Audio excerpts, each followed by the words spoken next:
और उत्तराखंड वन विभाग के नए मुखिया रंजन कुमार मिश्र ने कार्यभार संभालते ही अपनी प्राथमिकताएं स्पष्ट कर दी। आम जनता की सुरक्षा और वन विभाग ने उनका जुड़ाव बढ़ाना उनकी पहली प्राथमिकता होगी। उन्होंने कहा कि मानव वन्यजीव संघर्ष रोकने के अभियान को और तेज किया जाएगा।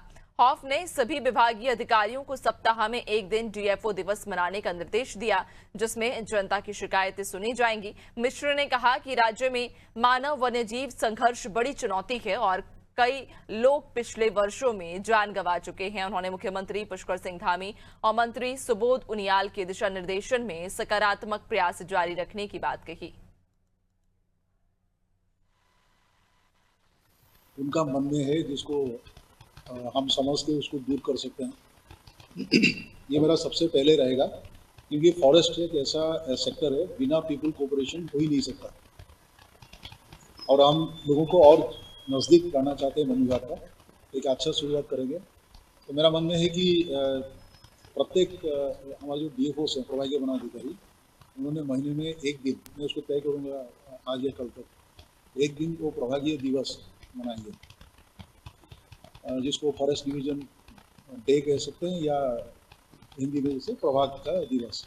उसी दिन सारे रेंजर्स भी अपना अपना रेंज में करेंगे, और इसके लिए प्रचार प्रसार भी किया जाएगा कि जिसको जो भी फॉरेस्ट वन विभाग से अपेक्षा है, शिकायत है, तो हमको एक बहुत अच्छा फीडबैक मिल जाएगा कुछ महीनों में, और उसी को ही हमारा परिपाटी में हमने इसको सम्मिलित करना चाहेंगे कि हमने लोगों को भलाई के लिए वन विभाग का कार्यप्रणाली को कैसे हमने और अच्छा बना दिया।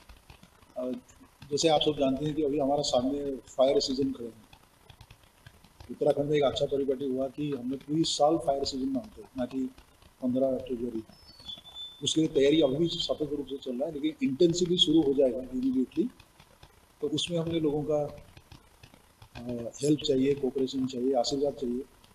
क्योंकि मैं थोड़ा सा इतना बताना चाहूँगा कि हमारा उत्तराखंड को तो हम देवभूमि के रूप में जानते हैं, परम अहिंसावादी लोग यहाँ के हैं। जानवर को हमने जितना दूरी में रखे, उसका निजता को हनन हमने ना करें, तो वो भी रहेगा और हम भी, क्योंकि उसी को देखने, क्योंकि जानवर है, क्योंकि जंगल है, जमीन है, पानी है, ग्रासलैंड है इत्यादि। इसलिए पूरी हमारे जो टूरिस्ट आते हैं ना, अबाउट 80-85% फॉरेस्ट और वाइल्ड लाइफ को देखने के लिए आते हैं। जैसे भी हमारा होम स्टे भी काफ़ी बढ़ गया। हमारे माननीय मुख्यमंत्री जी हमेशा कहते हैं इकोलॉजी एवं इकोसिस्टम तो एक साथ चलना चाहिए। गर्मी से लोगों का रोजगार प्रत्यक्ष या परोक्ष रूप में भी है। तो अगर हमने इसको सभी को ले, जैसे फायर सीजन में अगर चारों तरफ से धुआं दिखा, आग दिखा, तो भी हमारे यहाँ जो टूरिस्ट आते हैं ना, उन्होंने गलत अवधारणा बनाते हैं। वो हो सकता है भविष्य में हमारा टूरिज्म के ऊपर कोई नकारात्मक प्रभाव पड़े। तो इसलिए मैं कहूँगा कि आप, क्योंकि फायर सीजन के टाइम पे ही हमारा बुरस का फूल आते हैं, अभी आना शुरू हो जाएगा। उसका जो सुंदरता है, तो उसी को बजाय रखने के लिए और अपना लाइवलीहुड को भी देखने के लिए मैं ये कोशिश करूँगा कि लोगों का हेल्प वन विभाग को मिले, एवं वन विभाग को जो करना है वो आगे बढ़ के।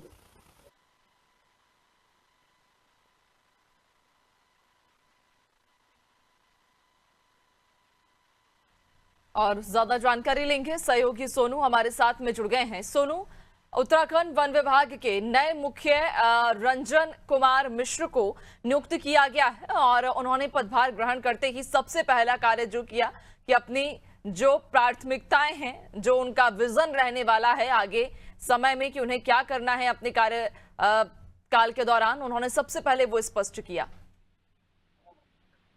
देखिए नैन्सी, कई प्राथमिकताएं उन्होंने गिनाई हैं कि जिस तरह से इन दिनों उत्तराखंड में मानव और वन्यजीव संघर्ष की घटनाओं का ग्राफ बढ़ रहा है, इसको कैसे कम किया जा सकता है, कौन सा फॉर्मूला वो अख्तियार करेंगे, टीम को कितना अलर्ट मोड पर वो रखने वाले हैं।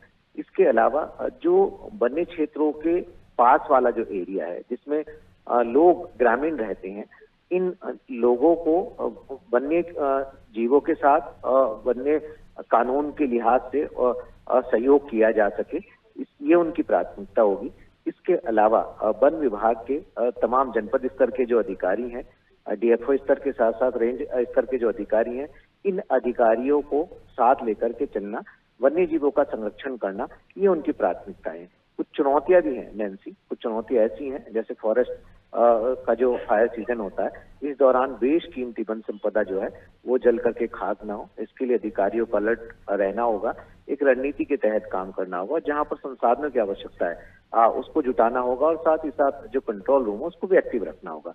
इसके अलावा जो बेशकीमती लकड़ियां होती हैं इनकी तस्करी ना हो, इसके लिए भी इनको एक रणनीति पर काम करना होगा, खास तौर पर इस बात को लेकर के कि जो वन की बहुमूल्य संपदा है इसकी तस्करी ना हो सके, इसको रोकने के प्रयास किए जाएंगे।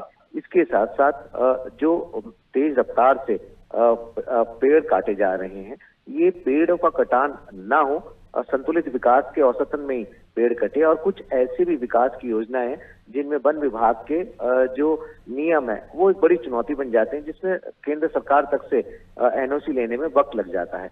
तो इसको भी एक चुनौती के तौर पर देखा गया है। और इसके अलावा खास तौर पर जो वन्य जीवों का संरक्षण है और वन्य जीवों की जो शिकार जो करने के मामले हैं, शिकारी खास तौर से जब बदलता मौसम होता है, ज्यादा ठंड का समय होता है, उस समय शिकारियों के हौसले बुलंद ना हो, इस पर भी लगाम लगाने की एक रणनीति तैयार की गई है। तो हम ये कह सकते हैं कि लगातार तमाम प्राथमिकताओं को उन्होंने गिनवाया, और जो चुनौतियां भविष्य में हो सकती हैं, इन चुनौतियों का समाधान आखिर कैसे हो सकता है, इन चुनौतियों से कैसे पार पाया जा सकता है, इसकी भी एक रणनीति बनाई जाएगी। लगातार फील्ड के अधिकारियों से, कर्मचारियों से, मुख्यालय के जो सीनियर अधिकारी हैं, ये इनका संपर्क बना रहेगा, समन्वय स्थापित होगा, और एक ठोस रणनीति के तहत जो है वो कामकाज होगा, ऐसी उम्मीद की जा रही है। माना ये जा रहा है कि आने वाले समय में खास तौर पर ये जो एक रणनीति बनाई जाएगी, इस रणनीति से वन्य जीवों का भी संरक्षण हो सकेगा, और जो मानव और वन्य जीव संघर्ष की घटनाओं का ग्राफ बढ़ रहा है ये भी नियंत्रित हो सकेगा। अब देखना होगा कि आखिर जो प्राथमिकताएं और जो चुनौतियां हैं इन पर कितना खरा उतर पाएंगे, ये देखना दिलचस्प होगा। बिल्कुल, और चूंकि पदभार ग्रहण करते ही उन्होंने सबसे पहले अपनी प्राथमिकताएं स्पष्ट की कि उनकी क्या प्राथमिकता होगी और वो अपने कार्यकाल के दौरान किन किन चीजों को प्राथमिकता देंगे। लेकिन सोनू, ऐसे में एक और आपसे ये विशेष सवाल रखेगा कि उत्तराखंड चाहे किसी भी भौगोलिक स्थिति से हम देखें या फिर किसी भी मौसम के हिसाब से हम देखें, तो उत्तराखंड बेहद संवेदनशील ऐसा क्षेत्र बन जाता है। हम चाहे बात बारिश की करें तो बारिश में जिस तरह से भूस्खलन की जो घटनाएं वहां पर बढ़ जाती हैं, चूंकि जो मिट्टी है वो भर भरा कर नीचे आ जाती है। दूसरी तरफ अगर हम सर्दियों में बात करें तो जो सर्दी की वजह से आपने खुद कहा कि वहां के जो वन्य जीव हैं उनके लिए भी कहीं ना कहीं विशेष तौर पर संरक्षण के लिए कुछ कदम उठाने पड़ेंगे। जबकि अगर दूसरी तरफ हम गर्मियों की बात करें तो गर्मियों में भी जो आगजनी की घटनाएं हैं वो भी उत्तराखंड में ही सबसे ज्यादा बढ़ जाती हैं। तो ऐसे में उन्होंने अब जब पदभार ग्रहण किया है तो इन समस्याओं पर क्या उन्होंने विचार किया कि जो गर्मियों में जो जंगलों में आग लगने की जो समस्या है वो उत्तराखंड में इतनी ज्यादा बढ़ने लगी है। हर साल हम देखते हैं कि किस तरह से आगजनी की घटनाएं सामने आती हैं, तो उस पर क्या ध्यान दिया जाएगा, उस दिशा में क्या काम किए जाएंगे, हर ऋतु में किस तरह से वन विभाग अब सतर्क रहेगा? देखिए नैन्सी, बहुत महत्वपूर्ण सवाल आपका है। खास तौर से वन्य जीवों के संरक्षण के लिहाज से, वनों का जो तेज रफ्तार से कटान हो रहा है इसको रोकने के लिहाज से, क्योंकि तमाम प्राथमिकताएं उन्होंने गिनाई है कि कैसे आपस में समन्वय बनेगा, कैसे टीम को अलर्ट मोड पर रखकर कार्य किए जाएंगे, और इसके साथ साथ जो चुनौतियां हैं इनसे कैसे पार पाया जाएगा। जैसे आपने भी जिक्र किया कि जब फॉरेस्ट का जो फायर सीजन होता है इस दौरान बेशकीमती वन संपदा जल जाती है, और जब ज्यादा वन्य क्षेत्रों में वन आदमी की घटनाओं का ग्राफ बढ़ता है तो इसको रोकने के प्रयास तो किए ही जाते हैं।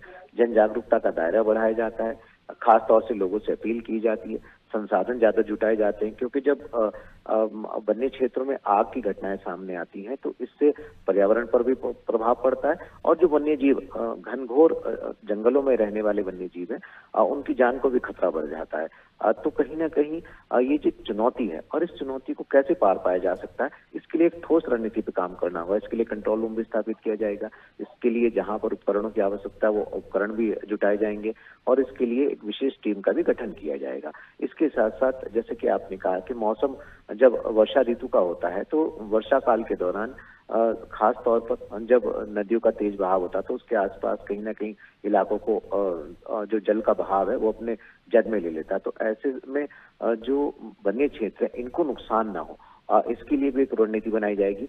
और केंद्र सरकार की जो अमृत सरोवर योजना है जो वर्षा का जल है उसके संरक्षण के लिए भी छोटे छोटे जो है वो जलाशय तैयार किए जाएंगे, ताकि आने वाले समय में इस जल का सदुपयोग किया जा सके। तो दोनों ही संतुलन बनाने की आवश्यकता है, खास तौर पर वन्य जीवों के संरक्षण की आवश्यकता है। मानव और वन्य जीव के संघर्ष की जो घटनाएं बढ़ रही हैं, इसमें इसको नियंत्रित करना भी जरूरी है और लोगों में जन जागरूकता के दायरे को भी बढ़ाना जरूरी है।